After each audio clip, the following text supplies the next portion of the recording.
This is me without any filter on. As you can see, ang dami ko pang dark spots. Pero dark spots na lang yan. Wala na akong active pimples. So just for our friends, guys, this is my face condition noong April 15, 2025. And now June 2 pa lang, 2025. And as you can see, ang laki talaga ng aking active pimples here. Pati sa forehead ko, ang dami nila. As in, ang dami nila. But now, eto na siya. As you can see, dark spot na lang siya or acne marks na lang talaga silang lahat. As in, wala na akong active pimples. And now, I'm gonna share with you guys yung mga nag-work sa aking product para hindi na ma-waste yung money nyo. Kasi nagdaan din ako sa Face and Play. And as in, ang dami-dami kong dinidiring product. But, I'm so happy, I'm so thankful na itong products lang pala na to yung talagang makakatulong sa akin.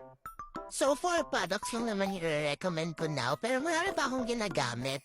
Pero sa tingin ko kasi ito talaga yung pinaka naging effective, kaya ito yun muna yung i-share ko sa inyo. One, ito talaga yung ginamit ko, Acne Mud Powder, Lux Organics, as in, parang isang gabi ko lang siya ginamit, nakita ko na agad na nag-dry na talaga yung pimples ko here. So, 79 pesos lang yata to, so you should buy this one. Pinaka-trending talaga to here sa TikTok, yung Quest Here Pimple Patch. Effective siya, talaga nakukuha niya yung oil na naiipon sa pimples natin. So, I like this one. But of course, if you're done cheating with your active pimples, inilagay na nung dalawang product na yon, magpapasid ka na sa Dark Spot Serum. I use the original Dark Spot Serum. It's very, very effective, guys.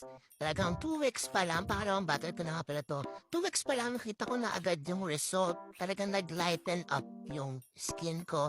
Nag-lighten up yung dark spot. And next, last but not the least, this is my holy grail, guys. This is the Sunny Breeze hand and body sanitizer. This disinfectant spray. Talagang ginagamit ko to whenever I'm sweating talaga.